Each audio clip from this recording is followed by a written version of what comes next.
Okay, this is the wrap-up for Tuesday, January 19th. We had action in the markets all related to China. So what did we get out of the world's second largest economy? 6.8 GDP growth in Q4, the lowest since 2009. For the year, for 2015, 6.9, the lowest since 1990, okay? But it was more or less as expected, just a bit under. All the figures are sort of a smoothing down, showing that, okay, China is growing less than expected, but it's not a disaster. Many doubt the veracity of the data. Many doubt the accuracy of the data, but it still has an impact on markets. The initial reaction was a sell-off, was the weaker Australian dollar, weaker stocks, but that was very, very short-lived. And after that, we had a positive reaction.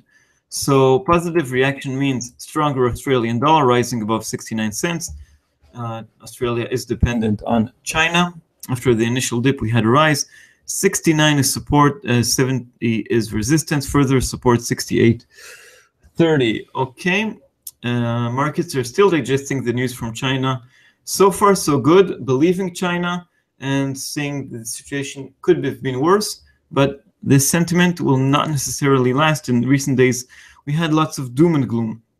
In the Kiwi, the effect is quite similar, with a bounce from lower levels, even though New Zealand is less dependent on China. 64.64 current level, 64.15 was the low, 64.25 I would say support, 65 resistance. Okay, starting from the top, euro dollar. When the atmosphere is better in markets, then we have, of course, a weaker euro and a weaker yen. So we're seeing the pair drift down. 108.67 is the current level. All right, 109 resistance, 108 support. All eyes are on the ECB in 2 days' time. So the ranges could be limited, but we still have important data today. Pound dollar is recovering from the lows. The poor pound is with just under 143, 142.50 is support. Resistance 143.25, I would say, followed by 144.50. On the downside, 142. Dollar yen moving to the upside on risk on atmosphere, 117.86, 118.30 and 117.30 are the lines to watch. Canadian dollar as a commodity currency, it's benefiting from hope for better Chinese growth and a better future. We're seeing it finding support. Support I see there at 144.40 and resistance at 146. Oil prices are moving higher, but staying shy of the $30 mark. Okay, so we talked about currencies. Today we have quite a busy day. We have at 9:30 GMT the UK inflation data. First thing to watch, most important one, headline CPI year over year. Second in line, core CPI. And third is the retail price index.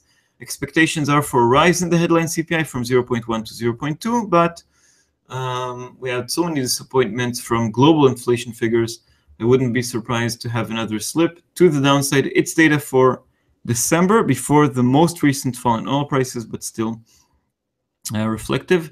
At 10 GMT, we have double feature from the Eurozone. The final Eurozone CPI changes are usually quite small. Most important figure, headline CPI expected to remain at 0.2 and core CPI at 0.9. These are final figures for December. The initial figures were already released. Any small change could have an impact, especially as it's a sensitive time before the ECB meeting.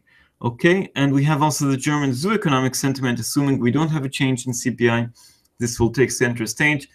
A drop in positive ground is expected. That means a bit less optimism, but still optimism. At 11 GMT, we have a speech by Mark Carney, the governor of the Bank of England, reacting to the inflation figures, perhaps giving us a hint about tomorrow's employment data, perhaps not. But anyway, his words always move markets. If he talks about markets, if he talks about inflation, it's important. And then later in the day, the focus moves to New Zealand with the milk auction and the CPI figures late in the evening. So it's CPI day, inflation day. Okay, a busy day. Markets are still digesting China. It's not only the fresh events. And of course, oil prices will also have their share in movements, as we've seen in the past.